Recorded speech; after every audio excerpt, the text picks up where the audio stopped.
श्रोताओं, आज इस कार्यक्रम में हमारी मेहमान है पायल आर्या, जो कि भारतीय सर्वेक्षण विभाग देहरादून में सर्वेक्षक के पद पर कार्यरत हैं। और एक बड़ा परिचय आपका कि अंटार्कटिका जो महाद्वीप है, वहाँ पर भारत का जो मैत्री स्टेशन है, वहाँ की यात्रा करके आप लौटी हैं। ये बहुत बड़ी बात है कि एक महिला जिसने एक सपना देखा और दुनिया का सबसे दक्षिणतम सिरा, जहाँ 6 महीने रात और 6 महीने दिन होता है, ऐसी महिला जो 50 पुरुष साथियों के साथ अकेली महिला होने के बावजूद बहुत ही हिम्मत के साथ वहां पर कार्य करती रही और उनका बहुत ही सफल दौरा रहा। आपको बता दें कि आप एक अच्छी गायिका भी हैं, आप कवित्री भी हैं और उससे बड़ी बात कि आप बैडमिंटन की एक स्तरीय खिलाड़ी भी हैं। पायल जी, आपका कार्यक्रम में बहुत बहुत स्वागत है। धन्यवाद सर। सबसे पहले हम जानना चाहेंगे कि अंटार्कटिका के बारे में आप क्या राय रखती थी और क्या ये सपना था आपका कि आप वहाँ जाएं कभी? मैं सच बताऊं आपको तो अंटार्कटिका के बारे में मुझे एक्चुअली पता नहीं था पहले, लेकिन वो कहते हैं ना, जब आपका एक सपना टूटता है, अगर आप उस वक्त बिखर गए तो बिखर गए, लेकिन अगर आपने अपने फेलियर को टर्न किया और उसको सक्सेस में कन्वर्ट करना चाहते हैं तो आपको आगे लक्ष्य भी मिल जाता है और आप उसे प्राउड भी कर लेते हैं। तो एक्चुअली मेरा ड्रीम था एक आर्मी ऑफिसर बनने का, जिसके लिए मैंने कड़ी मेहनत करी और एसएसबी दिया। और मैं बहुत फॉर्चुनेट थी, बहुत सौभाग्यशाली थी कि मुझे ऑल इंडिया में एनसीसी डायरेक्ट एंट्री से 9th रैंक मिली। बट ये आर्मी वालों का दुर्भाग्य बोलूं कि सीट्स 8 थी जी। 8 सीट थी और मेरा रैंक 9th। तो मेरे लिए बहुत ही डिसअपॉइंटमेंट था, ये मुझे बहुत दुख हुआ कि एक सीट से आप पीछे हो रहे हो। और 1 महीने तक मुझे बड़ा अफसोस हुआ इस चीज़ का। फिर मैंने सोचा कि अफसोस कब तक करूं और क्यों करूं, जो चीज़ निकल गई तो निकल गई, क्यों ना मैं कुछ ऐसा करूं जो कि आम गली मोहल्ले से लेके बाहर भी लोग मुझे जाने। तो उसी वक्त मेरा सर्वे ऑफ इंडिया का पेपर निकल गया था। फिर मैंने सोचा कि मुझे कुछ अलग करना है। एक ड्रीम टूटा तो मुझे दूसरा ड्रीम उससे बड़ा अचीव करना है। मुझे पता चला कि सर्वे ऑफ इंडिया में एक एक्सपीडिशन जाता है, साइंटिफिक एक्सपीडिशन अंटार्कटिका में। तो मैंने उसके बारे में पढ़ना शुरू कर दिया, बहुत रिसर्च करा, पढ़ाई करी। तो मुझे पता चला कि अब तक सर्वे ऑफ इंडिया से सिर्फ मेल कैंडिडेट ही वहाँ पे पहुँचे हैं और फीमेल्स अभी तक नहीं गई हैं। तो मैंने सोचा कि क्यों ना मैं बन जाऊँ वो पहली लड़की। और काफ़ी सोच विचार करके मैंने ये फॉर्म भर डाला। दिमाग में ये था कि मुझे जाना है, मुझे पहुंचना है उस लक्ष्य में। और मेरे हौसले को देखते हुए पहली बार किसी लड़की ने अंटार्कटिका के लिए फॉर्म भरा सर्वे ऑफ इंडिया से, तो ऑफिसर्स ने भी मुझे कंसिडर करा। वो मुझे देख चुके थे ऑफिस में, मेरे आत्मविश्वास को देख चुके थे। तो इस तरह से मेरा अंटार्कटिका का सपना पूरा हुआ। ड्रीम ट्रैवल डेस्टिनेशन कहा जा सकता है दुनिया का दक्षिण ध्रुव और उसमें स्थित ये महाद्वीप, जहाँ बहुत ही कठोर परिस्थितियां हैं। तो इसके लिए क्या कुछ ट्रेनिंग भी हुई, क्योंकि चुनौतीपूर्ण है और शारीरिक रूप से बहुत मजबूत होना, मानसिक रूप से मजबूत होना आवश्यक है? बिल्कुल सर, अंटार्कटिका जाना एक आम आदमी के लिए तो सपना ही है, पर वहाँ पे जो सिलेक्शन हो रहा है, जिनका साइंटिफिक एक्सपीडिशन हो रहा है, जितने भी डिपार्टमेंट है हमारे साइंटिफिक इंडिया में, तो सिलेक्शन के बाद भी आपको एक प्रोसीजर से गुजरना पड़ता है, जो कि आपका एम्स में चेकअप होता है, मेडिकल चेकअप, जो कि 5 दिन तक चलता है, जिसमें कि आपको मेडिकली फिट होना बहुत ज़रूरी होता है। उसके बाद अगर आप मेडिकली फिट पाए जाते हैं तब आपको आईटीबीपी फोर्स ऑली में भेजा जाता है, ताकि आपको मेंटली फिजिकली स्ट्रांग बनाया जाए। सबसे इम्पोर्टेंट वहाँ जाने के लिए आप मेंटली स्ट्रांग हो, फिजिकली स्ट्रांग हो, इस तरह की आपको बहुत ज़रूरत पड़ती है। तो वो चीज़ें चेक करने के लिए हमें आईटीबीपी के साथ में अटैच किया जाता है, क्योंकि वहाँ पे गिनती के लोग हैं। अगर आपका स्वभाव अच्छा नहीं है, नेचर अच्छा नहीं है, आप किसी के साथ मेल जोल नहीं कर पा रहे हैं, तो वहाँ पे आपको काफ़ी दिक्कतों का सामना करना पड़ता है। और फिजिकली तो आपको स्ट्रांग होना ही पड़ेगा। तो आईटीबीपी हमें ट्रैकिंग कराती है, रॉक क्लाइंबिंग कराती है, हमें वो सिखाती है कि आपको आपत्ति आने पे किस तरह से उससे बाहर निकलना है। घर से, परिवार से किस प्रकार का सहयोग मिला?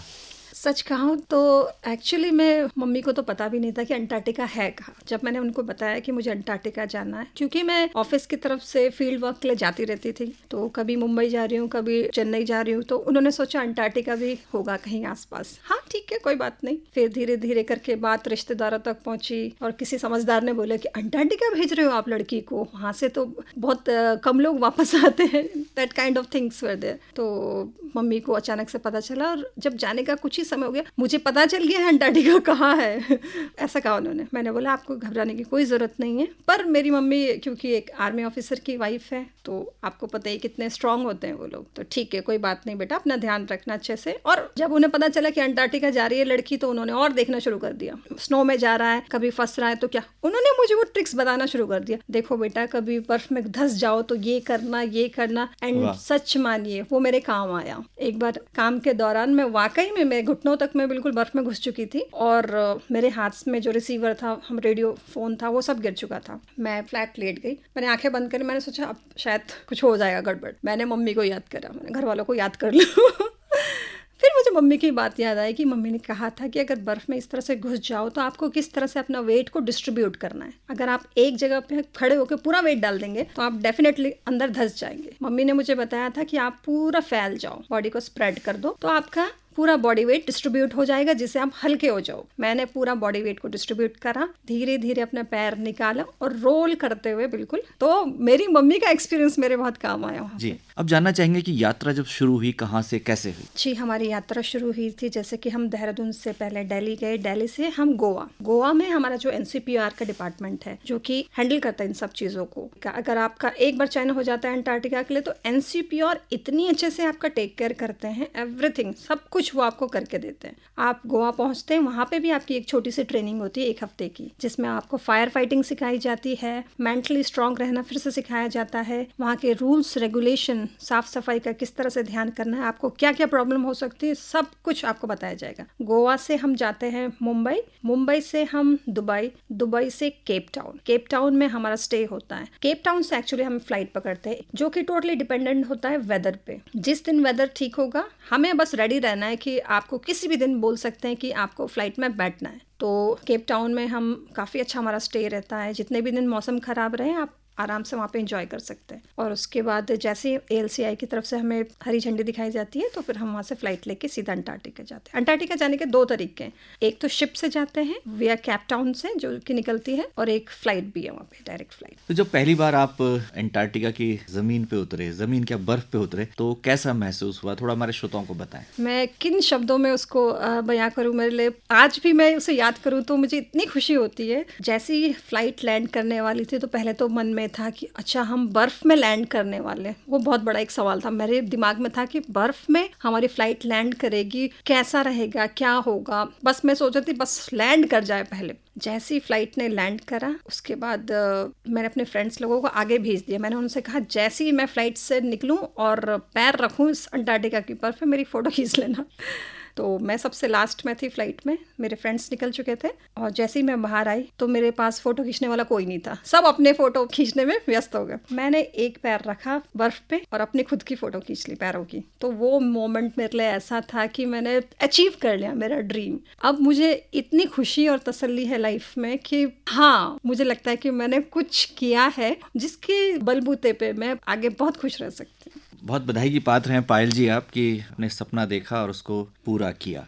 हम जानना चाहेंगे कि वहाँ जो अनुसंधान आप लोगों ने किए वो किस प्रकार के थे, और वहाँ पे जो आपका स्टेशन है उसमें किस तरह की सुविधाएं हैं। जैसे हम वहाँ गए सर, सबसे एक प्राउड मोमेंट एक और बताना चाहूँगी मैं। अभी तक मेरे को उसकी वैल्यू नहीं पता थी कि तिरंगा झंडा हमारा, ठीक है, लेकिन जैसे मैं फ्लाइट से उतरी थोड़ी देर देखने के बाद एक्साइटमेंट इतनी थी कि हम बर्फ़ को देख रहे हैं अपने चारों तरफ। लेकिन जब मैंने दूर गाड़ी में देखा कि इंडियन लीडर मुझे इंडियन फ्लैग के साथ रिसीव करने आए हैं, तो वो फ्लैग देख के जो रेस्पेक्ट निकला और उसकी वैल्यू जो मुझे उस टाइम पता, क्योंकि सारे कंट्रीज़ के फ्लैग लगे हुए थे, आपको अपने फ्लैग में जाना था, तो उस टाइम महसूस हुआ कि आई एम एन इंडियन, ये मेरा फ्लैग है, मेरे लिए लगा है। वो सबसे प्राउड मोमेंट था। फिर उसके बाद हम स्टेशन में गए अपने, तो वहाँ पे 2 प्रकार के अरेंजमेंट होते हैं सर। एक विंटर वालों के लिए जो परमानेंट स्टेशन है उसमें उनके रहने का इंतजाम होता है, जिसमें कि 25 लोग ही आ पाते हैं। आपने देखे होंगे सर जो ये शिप्स में बड़े बड़े कंटेनर्स में एक्सपोर्ट इंपोर्ट का सामान नहीं आता, जी जी। उसको NCPR ने मॉडिफाई कर रखा है। छोटे छोटे घर पे एक कंटेनर रख दिया है, उसके अंदर एक छोटा सा बेड है, उसके अंदर टेबल है, उसके अंदर चेयर है, अलमीरा है। तो आपको बाहर से तो लगेगा कि ये कंटेनर है, पर आप उसकी जो छोटी सी डोर खोल के अंदर घुसेंगे तो ओह, यू हैव एवरीथिंग देयर, छोटे छोटे सारे इक्विपमेंट्स। तो ऐसा लगेगा आप एक कौन सी दुनिया में आ गए हो, बिल्कुल बहुत अच्छा सा। वैसे तो कहते हैं कि वहाँ 6 महीने दिन और 6 महीने रात होती है, तो आपने कितने दिन और कितनी रातें वहाँ बिताई? मैंने कुल मिला के 3 महीने का हमारा एक्सपीडिशन था, जिसमें कि ऑलमोस्ट ये मानिए कि 80 दिन 80 रातें बिताई, बाकी जर्नी में गई। वहाँ तो बर्फ ही बर्फ है, लेकिन हम देखते हैं कि कुछ जानवर हैं जिसमें पेंगुइन और सील की बात भी की जाती है, और ऐसा भी कहा जाता है कि वहाँ पे सूक्ष्म जीवी भी हैं। तो इन जानवरों से आमना सामना हुआ होगा? बिल्कुल सही, वो तो बहुत ही अच्छा मोमेंट था हमारे लिए। इनफैक्ट हम काम के दौरान हमारी नज़रें ढूंढते रहते थे कि पेंगुइन्स दिख जाए, आज पेंगुइन्स दिख जाए, और जैसे दिखते थे तो हम लोग थोड़ा सा ब्रेक लेके उनके पास जाते थे। हालांकि उनको टच करना अलाउ नहीं है। सील हमें देखने को मिले, पेंगुइन्स देखने को मिले। पेंगुइन्स की खासियत ये होती है कि अगर आपसे ऊंचा पेंगुइन है, आप छोटे हो उनके सामने, ऐसा तो नहीं है, खैर वो आप ही लंबे होंगे उनसे, लेकिन आपको अपनी हाइट छोटी करनी पड़ती है उनके सामने। अगर आप बड़े दिखेंगे उनको तो वो चिल्लाने लग जाते हैं, तो हमें क्या करना, घुटनों के बल हमको चलना पड़ता था उनके पास आने के लिए, तो वो बिल्कुल शांत रहते थे। अगर आप खड़े हो जाएंगे तो वो काफी डिस्टर्ब हो जाते थे। एक बर्ड है स्कुआ, वो बर्ड वहाँ पे देखने को मिलती है, जो कि दिखने में ईगल की तरह होती है, उसके पंजे होते हैं डक की तरह, बतख की तरह। तो बहुत ही डिफरेंट बर्ड थे वहाँ पे जो हमने देखी वहाँ पे।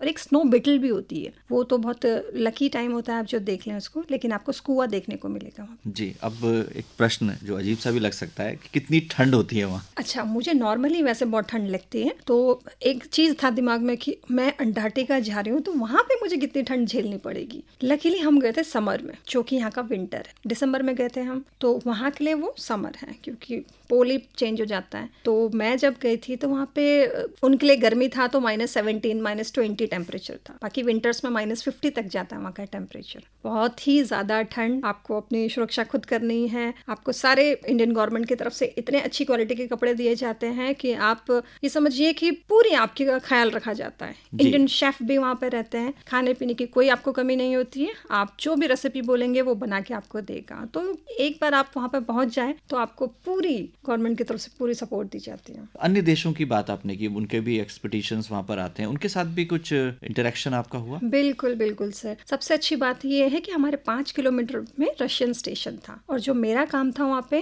कंटूर मैपिंग का काम था। हमने कंटूर मैपिंग का काम किया वहाँ पे, तो मेन हमने रशियन स्टेशन को ही कवर किया। तो उनके leaders interaction and all, in fact Russians को हमारी बहुत ज़रूरत पड़ती थी, तो इंडियन स्टेशन से हम लोग को उनको जो भी चीज़ ज़रूरत पड़ती थी हम लोग देते थे। हमें कुछ चाहिए तो हम उनसे हेल्प लेते थे। जैसे कि एक दिन हमारी जो गाड़ी थी, पिस्टन बुली बोलते हैं उस गाड़ी को, स्पेशल जो बर्फ में चलती, वो एक बार स्नो में घुस गई और हमारा रेडियो कनेक्टिविटी हमारे मैत्री स्टेशन से कट गया बिल्कुल। तो हमारे पास रशियन स्टेशन ही पास में था, हमने उनको कॉल लगाया तो फिर उनकी टीम हमें हेल्प करने के लिए आ गई। कोई सेलिब्रेशन होता, 26 जनवरी हमने उनको इन्वाइट किया था, न्यू ईयर पे वो हमें इन्वाइट करते। बहुत ही अच्छे रिलेशन रशियंस के साथ में हमारे वहाँ पे थे। मैत्री स्टेशन में भी, अंटार्कटिका में भी जो हमारी दोस्ती है रूस के साथ वो बरकरार है। बिल्कुल बिल्कुल सर। खूबसूरत जगह होती है और वहाँ हम बहुत अच्छा समय बिताते हैं। वहाँ से लौटते समय भी जो विदाई के क्षण होते हैं वो भी बहुत कष्टकारी होते होंगे। सीरियसली सर, आप विश्वास नहीं करेंगे। अच्छा, एक चीज़ बताना चाहती हूँ मैं आपको कि वहाँ मैंने एक्चुअली सीखा क्या। मैत्री स्टेशन में एक्चुअली हमारे इंडिया के 2 स्टेशन हैं, भारती और मैत्री। तो भारती इज़ फुली इक्विप्ड, उसमें हर चीज़ की सुविधा है, इंटरनेट से लेके एवरीथिंग, सबका रूम है, इंटरनेट है, सब अपने रूम में है। लेकिन मैत्री में थोड़ी इंटरनेट की दिक्कत थी। अब इंटरनेट की दिक्कत थी तो उसका एक फ़ायदा मिला, कोई भी अपने कमरे में बंद नहीं रहता था खाली टाइम में, सब एक दूसरे से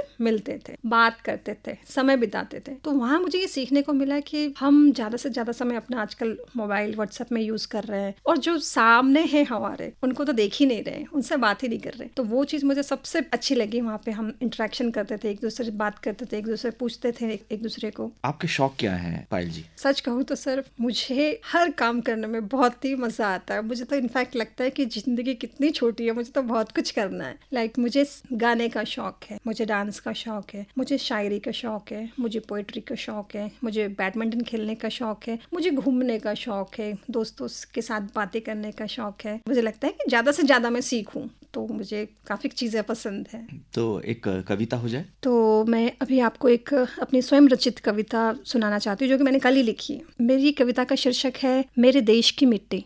सोने की चिड़िया का आशियाना है मेरे देश की मिट्टी, वेद पुराणों की धरा है मेरे देश की मिट्टी, संस्कारों का आंगन है मेरे देश की मिट्टी, गंगा जमुना का संगम है मेरे देश की मिट्टी। पर्वत श्रृंखलाओं का घेरा है मेरे देश की मिट्टी, बड़े बुजुर्गों का सम्मान है मेरे देश की मिट्टी। माँ की गोद में मीठी लोरी है मेरे देश की मिट्टी, पिता के साए की छाया है मेरे देश की मिट्टी। बहना के दुलार की माया है मेरे देश की मिट्टी, स्वाभिमान से भरी है मेरे देश की मिट्टी। भिन्न भाषाओं का मेल है मेरे देश की मिट्टी, अनेकता में एकता का प्रतीक है मेरे देश की मिट्टी। सभी धर्मों का मेल है मेरे देश की मिट्टी, किसानों की रखवाली करती है मेरे देश की मिट्टी। नए फसलों का उत्सव है मेरे देश की मिट्टी, कुम्हार के बर्तन है जोड़ती मेरे देश की मिट्टी। बरसात की सौंधी सौंधी खुशबू है मेरे देश की मिट्टी, दुश्मनों के ललकार का जवाब है मेरे देश की मिट्टी।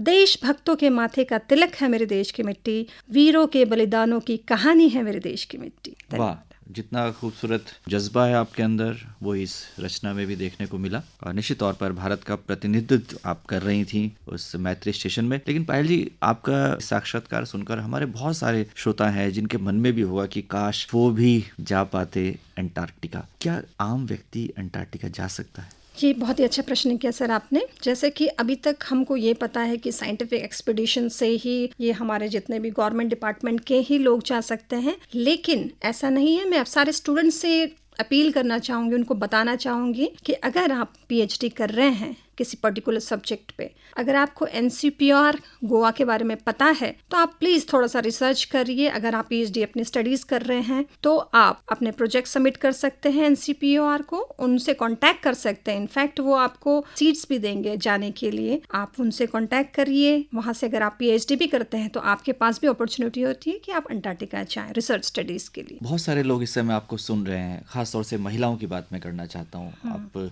एक लड़की होने के बावजूद आपने वो हिम्मत जज्बा दिखाया और दुनिया का जो सुदूर इलाका है वहाँ आप घूम कर आई हैं, आपने सपने को पूरा किया। तो क्या कहना चाहेंगे इस कार्यक्रम के माध्यम से? मैं सारी लड़कियों से कहना चाहूँगी कि आपके पास पूरा खुला आकाश है उड़ने के लिए। आप अपने पंख फैला के तो देखिए। आप में सब में वो बात है, सब में कुछ खास है, कुछ अलग है, पर आप उसे ढूंढ के तो देखिए। अपने सपने बड़े रखिए और बड़े रखने के साथ अगर आप सपने देख रहे हैं तो आप उस पर काम भी करिए। आप उस सपने को पूरा करने के लिए मेहनत भी करिए। आपको हमेशा मेहनत करते रहना चाहिए। बिल्कुल भी अगर आपको फेलियर हो रहा है, आप फेल हो रहे हैं तो घबराइए मत बिल्कुल भी। फेलियर के बाद सक्सेस मिलेगा। अगर आप खड़े हुए सारे आपके सपने पूरे होंगे। तो पायल जी, आज आप इस कार्यक्रम में आई और आपने बहुत ही खूबसूरत बातें हमारे श्रोताओं के साथ की। निश्चित तौर पर हमारे श्रोताओं ने आपकी इस बातचीत का आनंद लिया होगा और प्रेरणा पाकर वो अपने सपनों को पूरा करने के लिए आगे बढ़ेंगे। आपका आकाशवाणी स्टूडियोज आने के लिए बहुत बहुत आभार। धन्यवाद। धन्यवाद सर।